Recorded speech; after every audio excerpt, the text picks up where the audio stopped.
Ok, perfecto. Bueno, muchísimas gracias a la Universidad Galileo por invitarme a este magnífico evento. En lo personal, gracias a los doctores Rocael Hernández y Miguel Morales por haber tenido la deferencia para conmigo y la institución de presentar las experiencias de la Universidad del Cauca. Yo soy Mario Solarte, profesor de la Universidad del Cauca, 15 años de experiencia en temas de procesos formativos mediados por tecnologías de Internet y voy a mostrar mi visión como profesor de lo que ha ocurrido en la Universidad del Cauca en los tiempos del coronavirus. Le hemos llamado a esta ponencia Gestión de la Enseñanza, el Aprendizaje y la Evaluación desde casa, experiencias de la Universidad del Cauca en tiempos del coronavirus precisamente. Bueno, para quienes no tengan muy presente qué es la Universidad del Cauca y en dónde se encuentra, voy a hacer una breve presentación. Nosotros nos ubicamos al suroccidente del país. Es una ciudad de un poco más de 300.000 habitantes. Siempre creemos que somos más, pero cuando hacen censos el número cae a un 85%. Vamos a asumir que estamos sobre esa cifra. Una ciudad colonial bastante parecida a antigua Guatemala en algunos aspectos que presentó el doctor Rocael en la conferencia inaugural. Somos una universidad pública con casi 200 años de existencia, creada por los libertadores de la República para formar precisamente los profesionales que necesitaba el naciente país. Con una influencia básicamente del suroccidente colombiano, ¿no? Una de las regiones más deprimidas no solamente sociales y económicas, sino también afectadas pues, por el conflicto, diversos tipos de conflictos, entre ellos los armados. Mi universidad cuenta con 9 facultades en donde intentamos pues, abarcar muchas de las áreas de conocimiento existentes. Un poco de estadísticas para hacernos una idea de el tamaño de la institución. 57 programas de grado profesional, la mayoría de ellos de 5 años, más 6 programas de tecnología que suelen ser de 3 años, 37 programas de especialización, generalmente son de 1 año, 7 programas de especializaciones médico-quirúrgicas de 3 años, generalmente, 57 programas de maestría, suelen ser 2 años, y 11 programas de doctorado. De todos estos programas, 22 son acreditados por la Universidad del Cauca con el compromiso en los próximos años de tener al menos 40 programas acreditados de alta calidad. En cuanto al personal, alrededor de 15.300 estudiantes de pregrado, 1.300 estudiantes de posgrado, 2.400 graduados, 1.300 profesores, con una particularidad, y es que es una universidad eminentemente presencial. De todo ese conjunto de programas que les acabo de mostrar, solamente la licenciatura en etnoeducación está aprobada en modalidad a distancia, ni siquiera virtual, sino una modalidad a distancia, porque en esta licenciatura se pretende formar a los profesores en contextos de diversidad. El departamento del Cauca es muy pequeño, pero es muy diverso en cuanto geográficamente, en cuanto a la biodiversidad y en cuanto a la cultura. Entonces es difícil que estas personas, los profesores que trabajan en escuelas, en zona rural, por ejemplo, puedan formarse en las ciudades. Entonces, existe una modalidad de presencialidad concentrada, donde se los llama una vez al semestre, por un mes.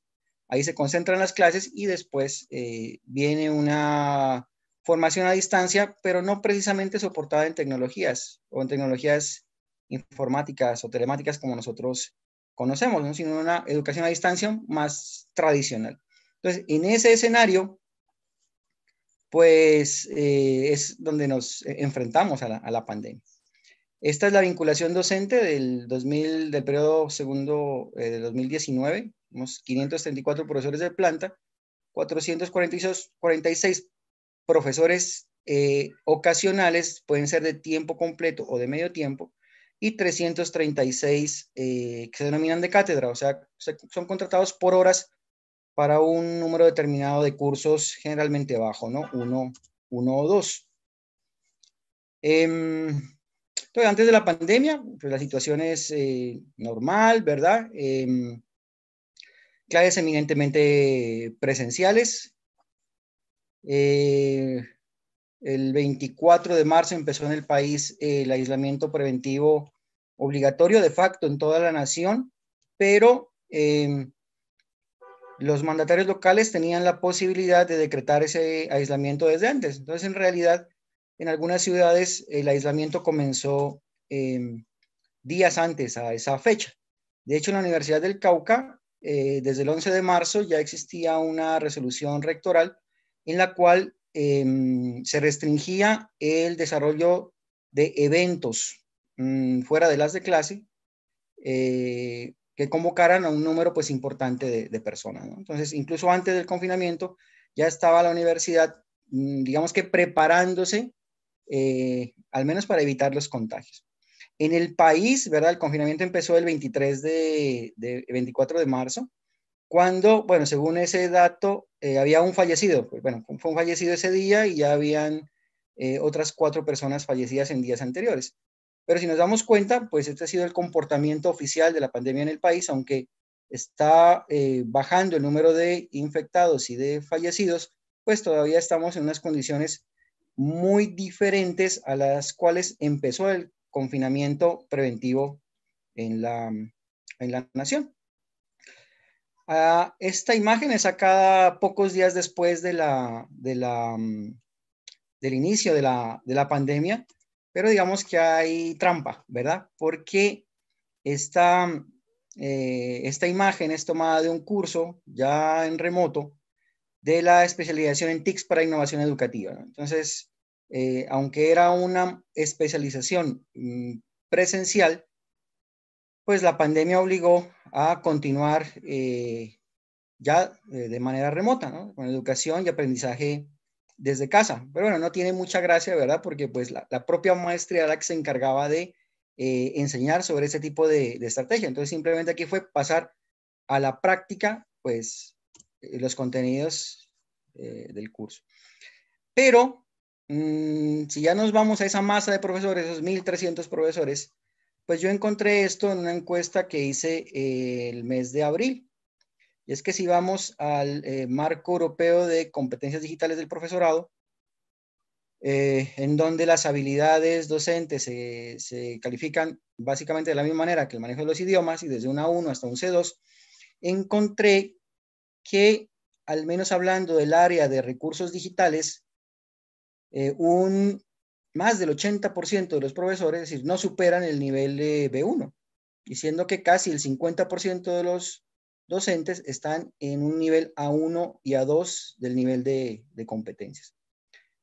Entonces, en realidad el panorama que se nos venía encima era mucho más complejo que esa captura de imagen que vimos en la diapositiva pasada. Bueno, en la Universidad del Cauca no existe un centro de excelencia docente como el que nos mostró la doctora Manotas en la presentación anterior, pero sí existe un seminario de innovaciones educativas que se llama el CINE, que es el espacio que propende más o menos por conseguir los mismos resultados, ¿no? Promover intercambio de conocimientos entre expertos nacionales e internacionales, no solamente de la universidad, sino de otras universidades aquí en la región, hablar de experiencias exitosas, de procesos innovadores curriculares, estrategias pedagógicas, etcétera, y pues intenta favorecer esas dinámicas alrededor de las innovaciones educativas en nuestro contexto. Entonces, ese es el espacio que se preocupa por la excelencia docente, ¿sí? Digamos que uno de los productos estrella del CINE es el Diplomado en Innovaciones Educativas, que se ofrece pues semestralmente, es presencial, se viene ofreciendo desde el año 2018 a profesores de la universidad. Entonces empezamos formando profesores de planta y después empezamos a también formar profesores a nivel temporales, ocasionales. Las temáticas que se trataban en ese diplomado pues estaban asociadas con innovaciones educativas, con aula invertida, producción de recursos audiovisuales, percepción y aprendizaje, ludificación, investigación como estrategia de aprendizaje, aprendizaje activo y reflexivo, procesos formativos en ambientes de masividad, motivación y aprendizaje, constructivismo y construccionismo, el estudio de casos, aprendizaje con dispositivos móviles. Bueno, digamos que estas son las temáticas que se han ido dando a lo largo de todo el diplomado, y el diplomado pues también en función de las evaluaciones y los resultados se va evolucionando en cuanto a las temáticas. Pero insisto, era un diplomado presencial. Pero esa era la experiencia que teníamos. Bueno, llegó el COVID, se cierra el país a finales de marzo, y en una universidad eminentemente presencial, pues el CINE reaccionó de esta manera. Propuso un alistamiento docente, alistamiento pedagógico, que le llamamos gestión de la enseñanza, el aprendizaje y la evaluación desde casa, con 6 temáticas claves. Espacios para la gestión de aprendizaje, que eran donde se intentaba ilustrar el uso didáctico de todas las herramientas pues, que han sido nuestra mano derecha durante la pandemia, ¿verdad? Los sistemas de gestión de aprendizaje, bueno, básicamente ese tipo de espacios, los repositorios, por ejemplo. Para que los profesores que no tuvieran ningún contacto previo, que vean muchísimos con este tipo de herramientas, pues pudieran utilizarlas en tiempos del confinamiento. Y otro tipo de temáticas que considerábamos también muy interesantes, ¿sí? Clases invertidas, pero adecuadas a la enseñanza desde clase, construcción de recursos educativos desde casa, aprendizaje activo, diseño universal de aprendizaje a través de currículos accesibles, ¿sí? Porque cada vez en nuestra universidad hay más estudiantes con algún tipo de capacidad especial, ¿verdad? Que hay que atender, y más aún en tiempos de pandemia. Y algo muy importante, evaluación desde casa. Entonces, claro, este no era un curso que teníamos preparado, sino que hubo que prepararse, hacerlo sobre la marcha. Entonces, al final, bueno, veremos un poco la línea de tiempo de estas actividades, pero los profesores de ese diplomado, con nuestro entrenamiento, tuvimos menos de un mes incluso para elaborar contenidos, elaborar actividades y hacer todo el diseño de este tipo de cursos para que pueda ser tomado desde casa y para que los profesores vieran la utilidad que esto iba a tener en tiempos de la pandemia. Aquí está el balance de ese primer curso inicial que se hizo en 3 semanas entre abril y mayo. Ahí están cada uno de los módulos.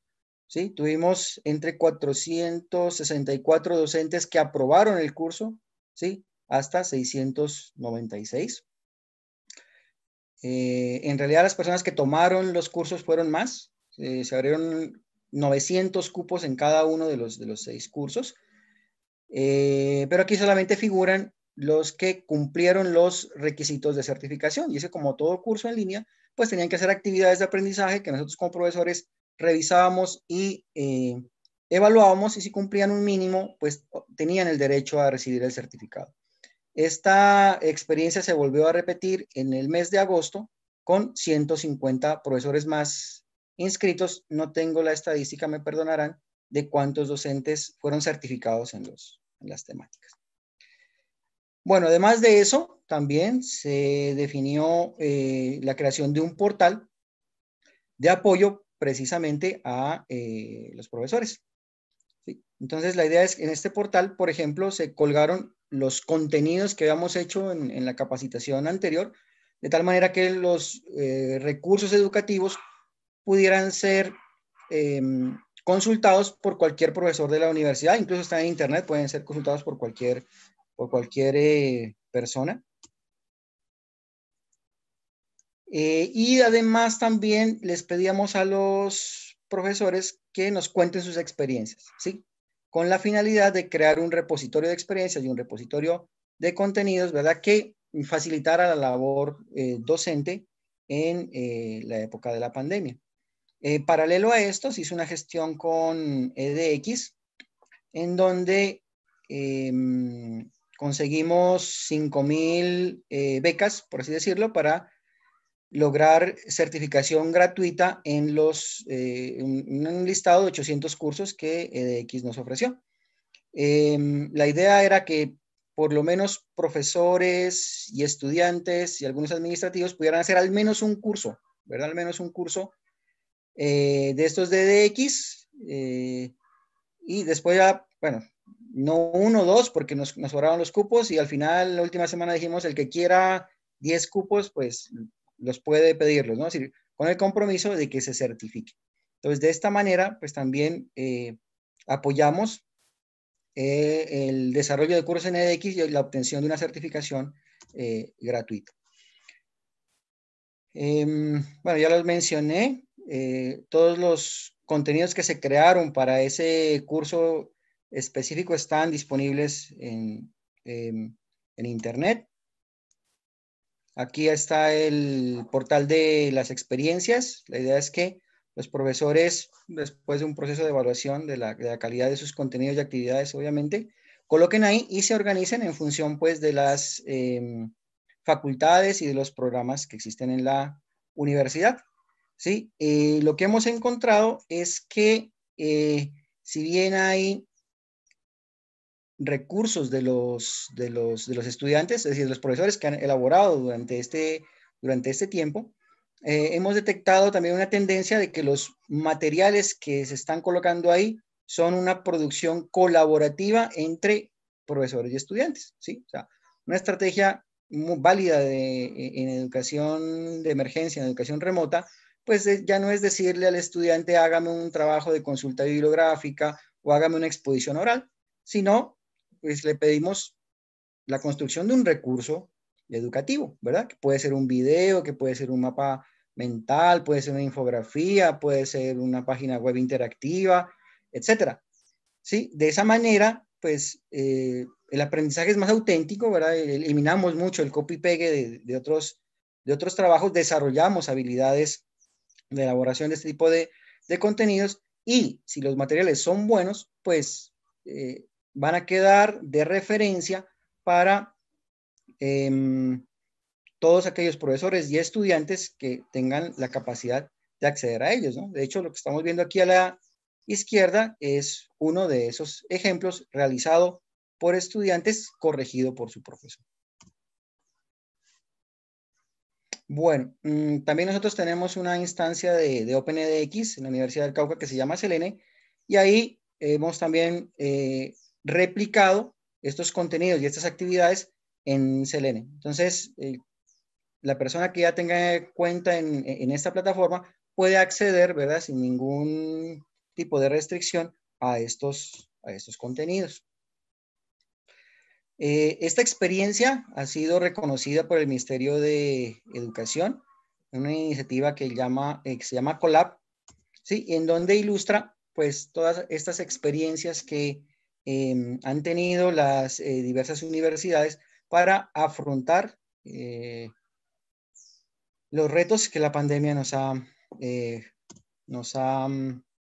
impuesto.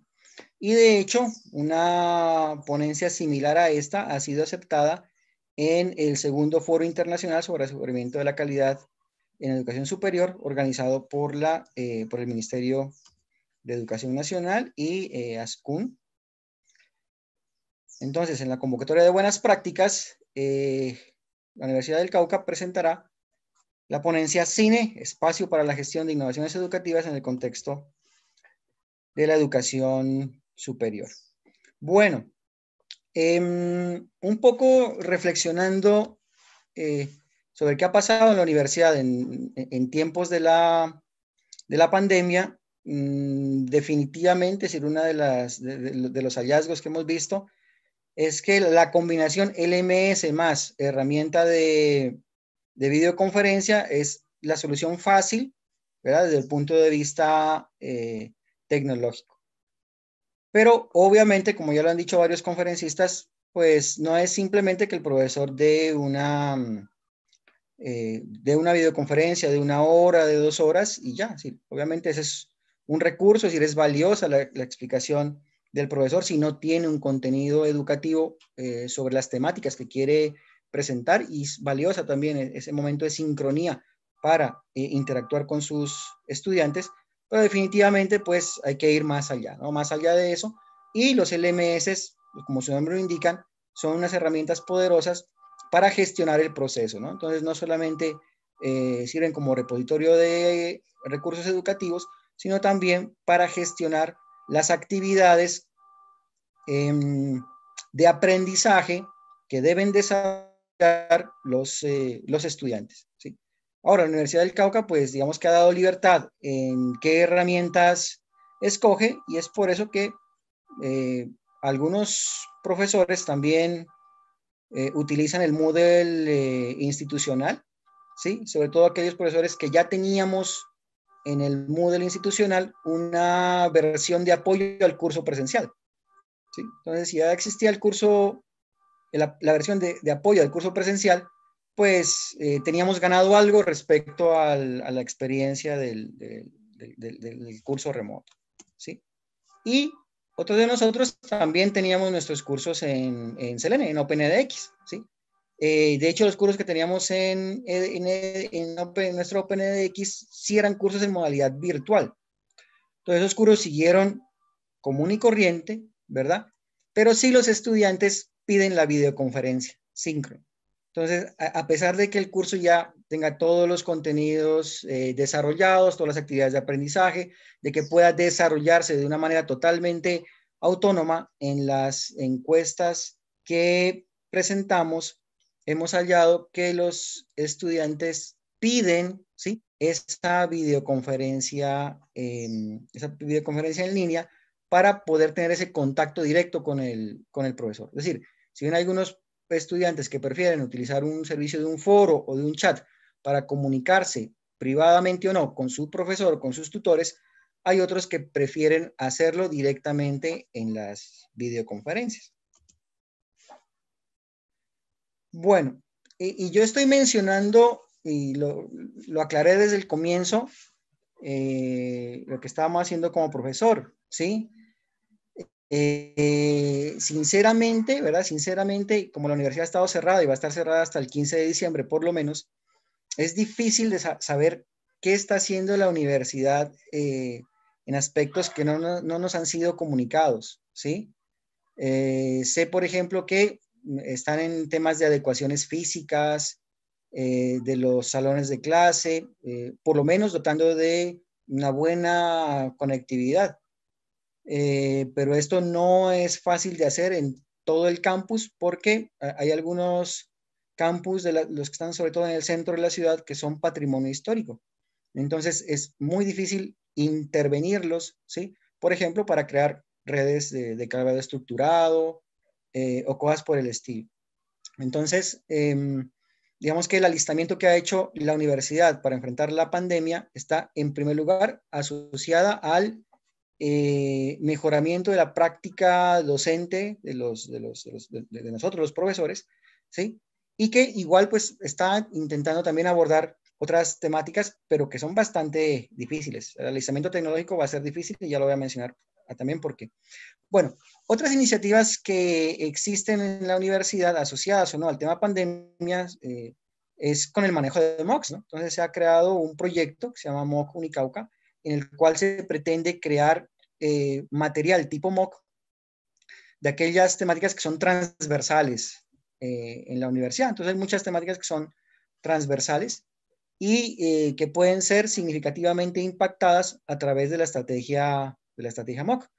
Y algo en lo que la universidad nos insistió cuando se aprobó el proyecto es que tengamos en cuenta la población con cierta discapacidad, ¿sí?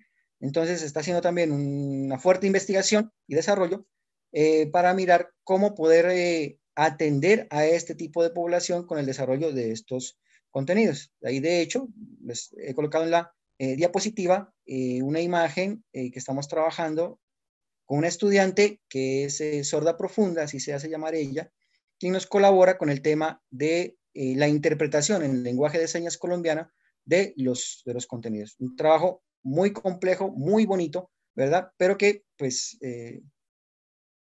esperemos poder resolver efectivamente en el año que tenemos para desarrollar este proyecto. Bueno, no sabía en realidad dónde colocar esta transparencia de la línea de tiempo, pero más o menos lo voy a resumir aquí para que entiendan un poco mejor cómo fue la reacción de la Universidad del Cauca al tema de la pandemia, ¿verdad? Este era nuestro calendario académico oficial. Como tuvimos dificultades por problemas de paro y movimientos sociales el año pasado, la finalización del segundo semestre académico del año pasado se iba a terminar en realidad en abril de este año, o sea, antes de Semana Santa. Entonces, la flecha verde inicial, que está un poco grande, pues de Semana Santa, había el segundo periodo, el primer periodo académico 2020, ¿verdad? Desde mediados de mayo hasta comienzos de noviembre, con la intención, ¿sí?, de poder iniciar el 2022 entre noviembre y diciembre. Sí, o sea, tener los 2 semestres al año, al menos, por lo menos al habernos empezado. Pero, pues bueno, vino la pandemia, ¿verdad? Nadie la esperaba, nadie estaba preparado. 24 de marzo, aislamiento obligatorio preventivo. Hay un periodo ahí de incertidumbre porque el confinamiento empezó en realidad un poco antes para nosotros. Nos faltaba una semana de clases y 2 semanas de evaluación, en donde, pues en realidad ahí, me perdonan la expresión, la solución fue sálvese quien pueda, ¿no? Entonces, usted, profesor, le falta una semana de clase, usted verá qué hace ahí. Eh, Usted verá cómo hace la evaluación remota desde su casa, ¿sí? Pero no hubo tiempo en realidad para la reacción. Estuvo Semana Santa, se definió un periodo especial de aproximadamente 2 meses y medio, en donde se hicieron varias cosas. Una, pues se preparó y se ofreció el curso de gestión de la enseñanza, el aprendizaje y la evaluación desde casa, donde formamos 900 profesores. Y en ese periodo especial, los estudiantes podían matricular 2 cursos que podían verlos remotamente y de manera intensiva, ¿sí? A eso se le llamó el periodo especial o periodo cero.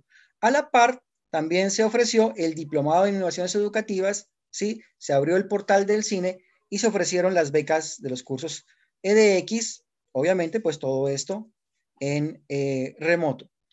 Hubo un periodo de vacaciones colectivas a mitad de año, que siempre pues se programa por esa época, y se programó ya con toda normalidad, desde el punto de vista del calendario, el primer periodo académico de 2020, ¿sí? Que va desde finales de julio hasta todo diciembre. En el país, bueno, volvimos a ofrecer otra vez el curso de gestión de la enseñanza a los 150 profesores, intentando abarcar, ¿verdad?, esos 1.300 esa población que tiene la universidad. El 1 de septiembre cambia el confinamiento en el país, ya es voluntario, ya se han definido protocolos para lo que se llama alternancia, ¿sí?, que es algo parecido a lo que está haciendo la Universidad Carlos III de Madrid, bueno, y otras universidades en España, en donde se autoriza a dar clases en la universidad presenciales, pues bajo ciertas restricciones impuestas por la pandemia. Algo que yo tengo que mencionar, ¿verdad?, es que tanto el periodo especial como el primer periodo académico de 2020, los estudiantes no pagan matrícula, ¿sí? No pagan matrícula, se llama matrícula cero, atendiendo pues a las dificultades económicas que los padres de familia y muchos estudiantes que sostienen a sí mismos han tenido dificultades. Esto pues motiva la no deserción, por así decirlo, pero esta decisión le cuesta a la universidad cerca de 4 millones de dólares, más o menos, ¿sí? Alrededor de 4 millones de dólares, que es una cifra importante dentro del presupuesto de la universidad. Bueno, entonces ya para terminar, pues las conclusiones, desde mi punto de vista, la educación remota llegó para quedarse, ¿sí? En una universidad eminentemente presencial, los profesores se dieron cuenta de decir que es posible orientar procesos formativos, no necesariamente presenciales, ¿no? Sí, pueden ser síncronos, pero no necesariamente presenciales, que esa era una gran barrera que teníamos quienes trabajábamos con procesos formativos soportados en tecnologías, ¿sí? Entonces, los modelos de e-learning me parece que llegaron para quedarse en nuestra universidad, así en otras pues ya sea un modelo común desde hace varias décadas. Definitivamente, pues enfrentar los retos del aprendizaje práctico es uno de los temas más complejos que tiene que hacer la universidad. Es decir, en esencia, pues podemos aprovechar ese modelo de alternancia para desarrollar laboratorios y otro tipo de prácticas que requieran ese componente práctico, ¿sí? Sin dejar de lado que ese componente práctico también puede ser desarrollado a través de laboratorios remotos o simulaciones, ¿sí? Pero la implementación de ese modelo de alternancia no es sencillo. La semana pasada tuvimos que atender una visita virtual de acreditación de uno de nuestros programas de doctorado. Por obligación, 2 personas teníamos que estar por lo menos en las instalaciones de la universidad y la logística es bastante compleja. Es decir, es bastante compleja para no correr el riesgo de un contagio, ¿no? Entonces, eso ya ha llevado, si solo con 2 personas se volvió complejo, pues imagínense con una población de 15,000 estudiantes. ¿Qué nos faltó? Crear unas mesas de ayuda y soporte para profesores, estudiantes y personal administrativo, ¿sí? Es decir, no existe un help desk en donde un profesor pueda decir, mire, yo tengo este problema, ¿quién me ayuda? O sea, institucionalmente no existe y hay que crearlo porque el help desk somos nosotros, ¿no? Es decir, profesor Mario, es que me pasa esto, haga esto. Profesor Henry, es que me pasó esto, haga esto, esto, esto. Eso nos incrementa pues la labor a los profesores, cuando en realidad pues debería existir una mesa de ayuda, no solamente para profesores, sino también para estudiantes y personal administrativo, ¿sí? ¿Qué reto nos queda? Pasar de la educación remota en condición de emergencia, que es lo que tenemos ahora, a la educación en ambientes virtuales en línea, ¿no? O sea, como decía la doctora Edna, diseños curriculares pensados, ¿sí? Desde la virtualidad y no desde la contingencia de la pandemia. Hemos creado ya unos espacios, entonces hay que enriquecer esos espacios con las experiencias, promover el uso de esos espacios y todavía algo que tenemos pendiente, por lo menos yo no conozco los resultados, es evaluar las estrategias que se han desarrollado, ¿sí? O sea, bueno, yo cuando hago mi curso de capacitación de profesores, coloco un ítem específicamente de evaluación y así lo hemos hecho con esas capacitaciones, pero no conocemos todavía los resultados del ejercicio docente en el periodo cero, ¿verdad? Y en el periodo actual que estamos ahora. O sea, no conocemos la percepción de los estudiantes en general sobre lo que la universidad ha desarrollado para enfrentar la pandemia. Entonces, con eso me despido. No sabemos pues cómo va a ser la nueva normalidad, por así decirlo, pero en mi concepto sí creo que los principios al menos de la educación remota, de emergencia o desde casa, o como queremos llamarlo, han llegado para quedarse. Muchísimas gracias.